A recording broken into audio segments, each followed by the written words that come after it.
제3부 죄에서 승리하는 삶. 이번 시간부터는 세 번째 강의 시리즈 죄에서 승리하는 삶이 시작됩니다. 믿고 구원받은 이후 새 삶의 여정이 시작되면 우리는 예상치 못한 난관을 만나게 됩니다. 믿음으로 출발한 새 삶에 나를 괴롭히던 예전의 죄 문제가 다시금 찾아와 우리를 힘들게 합니다. 믿는 자들은 죄에 대하여 죽었고 모든 일에 넉넉히 이긴다고 성경은 가르치고 있는데 실제 삶 속에서는 죄에서 승리하기보다 죄에 무릎 꿇을 때가 더 많습니다.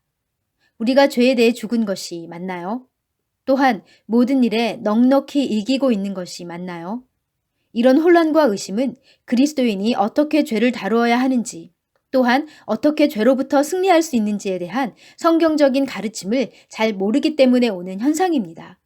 이번 강의 시리즈를 통해서 믿고 거듭난 후에 그리스도인과 죄와의 관계는 이전과 어떻게 달라졌는지, 그리스도인은 죄를 어떻게 다루어야 하는지, 또한 매일의 실제 삶 속에서 어떻게 죄로부터 승리할 수 있는지에 대한 성경적인 가르침을 배웁니다. 1강 그리스도인과 죄. 오래전 한 수련회에 참석했습니다. 수련회가 끝나갈 무렵 사역자 한 분께서 집회 시간에 용기를 내어 자신의 죄를 공개적으로 자백하며 회개한 일이 있었습니다. 그분에게는 오랜 세월 남모르게 신음하던 고질적인 죄 문제가 있었습니다. 그분은 겉으로는 존경받는 사역자였지만 남모르는 곳에서 음란물을 즐기곤 했습니다. 그분은 자신의 위선적인 모습에 괴로워하면서 수없이 음란의 죄와 싸워보았지만 죄의 유혹 앞에 반복해서 넘어지고 다시금 음란물을 접하는 자신을 보면서 커다란 수치심과 정죄감에 또 한 번 고통해야 했습니다. 고질적인 죄 문제와 그로 인한 죄책감, 수치심으로 고통하는 그리스도인이 그 사역자뿐일까요? 오늘날 많은 그리스도인들이 죄 문제로 고통합니다. 죄의 은밀함이 클수록 그 기간이 오래일수록 위선과 가식의 죄악도 함께 커져갑니다. 고린도전서 15장 57절은 하나님께서 우리에게 승리를 주신다고 말합니다. 그러나 우리의 실제 삶은 승리와는 거리가 멀게만 보입니다.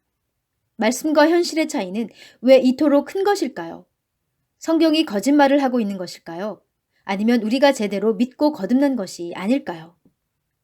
우리가 믿기 전에 죄 문제를 해결할 수 있는 방법을 오직 성경을 통해 배웠듯이 믿고 그리스도인이 된 이후에도 죄 문제를 해결할 수 있는 방법은 오직 성경을 통해서만 배울 수 있습니다.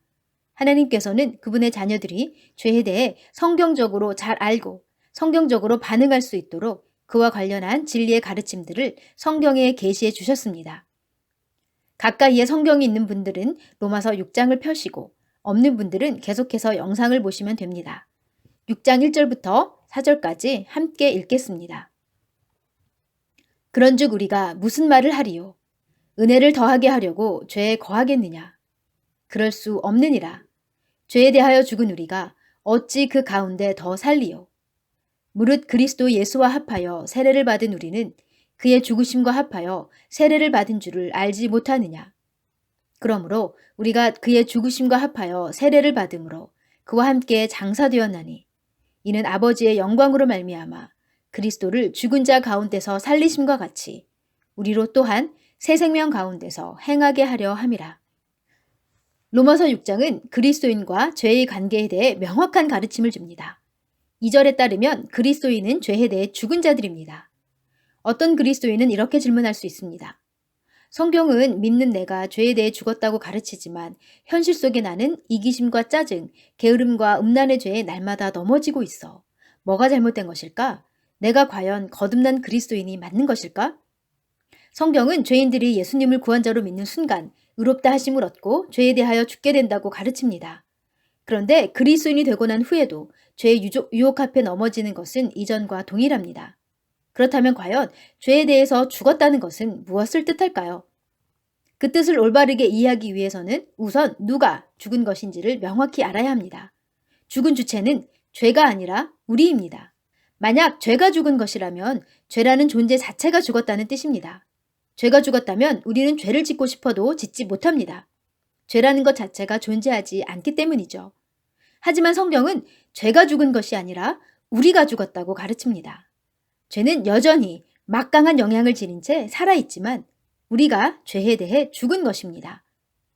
우리가 그리스도인이 되어서야 비로소 죄에 대해 죽게 되었다면 그 이전에 우리는 죄에 대해 살아 있었다는 뜻이 됩니다. 그렇다면 우리는 죄에 대해 어떤 상태로 살아 있었을까요? 우리가 믿고 거듭나서 죄에 대해 죽기 전에 우리는 죄의 종이었습니다. 로마서 6장 20절은 과거 우리가 죄의 종이었음을 분명히 시사합니다. 너희가 죄의 종이 되었을 때에는 의에 대하여 자유로웠느니라. 다시 말해 우리는 우리 안에 있는 죄의 소원이 우리를 향해 명령하면 따를 수밖에 없던 죄의 노예였습니다. 과거에 우리는 모두 육신의 만족과 쾌락을 좇는 죄의 소원에 종된 자들이었습니다. 그러나 그리스도를 구원자로 믿은 순간 우리는 죄에 대하여 죽게 되었습니다. 죄에 대해 죽었다는 말은 죄에 대한 우리의 관계가 완전히 종료되었다는 뜻입니다. 다시 말해 우리와 죄와의 모든 관계가 끝났다는 뜻입니다. 죄에 대하여 죽은 우리가 라는 구절에서 죽은이란 단어는 그리스 원어에서 과거형 동사입니다. 동사의 과거형은 모든 상황이 이미 종료되었을 때 쓰입니다. 우리는 현재 죄에 대해 죽어가는 것도 아니고 앞으로 죽게 될 것도 아닙니다. 성경에 의하면 우리는 이미 죄에 대해 죽은 상태입니다. 한 노예가 있었습니다. 그 노예의 주인은 매우 사악하고 잔인했습니다. 노예는 포악한 주인으로부터 벗어나고 싶었지만 주인 밑에서 빠져나올 길이 없었습니다. 그런데 어느 날 그 노예가 죽었습니다. 이제 노예와 주인의 관계는 어떻게 변했나요? 노예가 죽음으로써 그들의 주종 관계는 완전히 끝났습니다. 우리가 죄에 대해 죽음으로써 죄와 우리의 관계는 완전히 끝났습니다. 우리는 더 이상 죄의 종이 아닙니다. 더 이상 죄의 소원은 우리에게 왕노릇할 수 없습니다. 이것이 바로 죄에 대해 죽었다는 말의 의미입니다. 그런데 여전히 의문이 듭니다. 그리스도인은 더 이상 죄의 종이 아님에도 불구하고 우리는 왜 여전히 죄의 소원대로 행하며 죄를 지을까요? 로마서 6장 1, 2절은 이와 관련한 진리를 가르쳐 줍니다. 1절은 바울의 질문이며 2절은 그 질문에 대한 대답입니다. 먼저 바울은 질문합니다. 은혜를 더하게 하려고 죄에 거하겠느냐? 여기서 죄에 거한다의 동사 에피메노는 머무르다, 남아있다, 계속 일정한 상태로 머물다 라는 뜻입니다. 즉, 거듭난 이후에도 죄 속에 머무르던 예전의 상태를 계속 유지하는 것을 말합니다. 따라서 이 질문은 다음과 같습니다. 죄를 지어도 은혜로 용서받기 때문에 더 많은 은혜를 받기 위해서는 계속 죄 가운데 살아야 하는가? 은혜의 복음을 듣고 난 후 은혜의 개념을 잘 이해하지 못하거나 혹은 하나님의 은혜를 업신여기고 악용하려는 자들이 종종 이와 같은 질문을 던집니다. 부모는 자녀의 죄를 용서합니다. 자녀가 계속해서 죄 가운데 있어도 부모는 자녀를 용서합니다. 그렇다면 부모의 은혜와 사랑을 더 풍성히 하기 위해 자녀가 계속해서 죄 속에 머물러야 할까요? 하나님께 더 많이 은혜 베풀 수 있는 기회를 드리기 위해 굳이 우리가 계속해서 죄 가운데 거해야 할까요? 결코 그렇지 않습니다. 하나님의 은혜는 죄를 용서받는 데서만 나타나는 것이 아니라 삶의 전 영역에서 풍성하게 넘쳐나기 때문입니다. 이러한 어리석은 질문에 대한 바울의 대답은 무엇인가요? 그럴 수 없느니라. 그럴 수 없다라고 하니까 자칫 불가능하다라는 뜻으로 비칠 수 있습니다. 하지만 여기에 사용된 그리스 원어 메이는 불가능이 아니라 절대 부정을 뜻합니다. 전혀 아니다, 절대 아니다 라는 뜻입니다. 우리가 죄에 대해 죽은 이후 더 이상 죄의 종이 아니지만 여전히 죄 가운데 살아가는 것이 불가능하지는 않습니다. 하지만 바울은 절대로 그렇게 살아서는 안 된다고 말합니다. 자유인이 노예로 살아갈 수 있나요? 자신이 원한다면 얼마든지 그럴 수 있습니다. 하지만 자유인이 굳이 노예로 살아갈 필요는 전혀 없겠지요. 이와 마찬가지로 죄에 대해 죽은 그리스도인은 굳이 예전처럼 죄의 종으로 살아갈 필요가 없습니다. 하지만 우리가 원한다면 우리는 얼마든지 계속해서 죄에게 순종하며 죄의 노예처럼 살아갈 수 있습니다. 그렇지만 죄에 대해 죽은 우리가 굳이 계속해서 죄 가운데 거하며 죄의 종으로 살아갈 필요가 있을까요? 이에 대한 바울의 대답은 단호합니다. 그럴 수 없느니라. 그렇다면 죄의 종이었던 우리가 어떻게 죄에 대해 죽을 수 있었을까요? 로마서 6장 3절 4절을 통해 우리는 성도가 그리스도와 연합함으로써 죄에 대해 죽을 수 있었음을 알게 됩니다. 무릇 그리스도 예수와 합하여 세례를 받은 우리는 그의 죽으심과 합하여 세례를 받은 줄을 알지 못하느냐.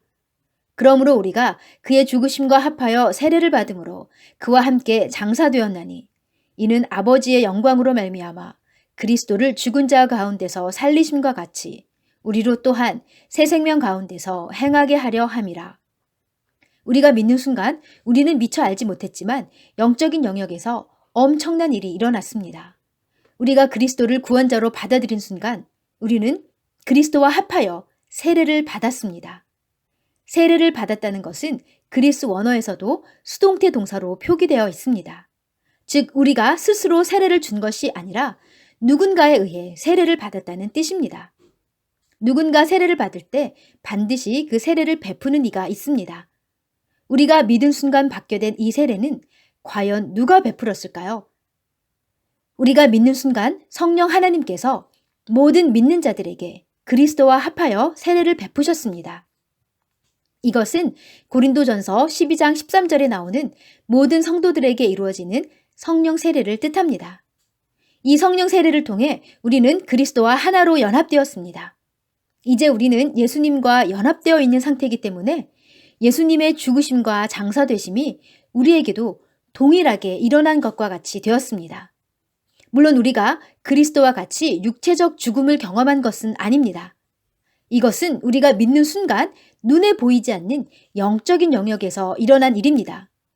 우리가 육신으로 보고 느낄 수 없는 일이었기에 하나님께서 이렇게 말씀을 통해 우리가 믿었을 때 무슨 일이 일어났는지 가르쳐 주신 것입니다. 예수님이 죽고 장사되신 것처럼 우리도 그분과 연합하여 죽고 장사됨으로써 죄에 대해서도 완전히 죽게 되었습니다. 과거 죄의 종으로 살던 나는 이제 더 이상 존재하지 않습니다. 나는 그리스도와의 연합을 통해 죄에 대해 완전히 죽었기 때문입니다. 한 줄 요약. 믿는 순간 나는 죄에 대해 죽었고 죄와 나와의 주종 관계는 완전히 끝났다. 그리스도인은 더 이상 죄의 종이 아니다. 오늘의 기도. 하나님 아버지, 로마서 6장 말씀을 통해 내가 이미 죄에 대해 죽었음을 가르쳐 주시니 감사합니다. 죄의 종으로서의 삶을 끝내고 그리스도 안에서 새로운 존재로 살아가게 하시니 또한 감사합니다. 예수님의 십자가 희생을 통해 제게 거저 주신 자유로 더 이상 죄의 종노릇하며 살아가지 않도록 도와주십시오. 예수님의 이름으로 기도합니다. 아멘. 여기에서 1강을 마치고 다음 시간에 2강으로 찾아오겠습니다. 함께해 주신 분들께 감사드립니다.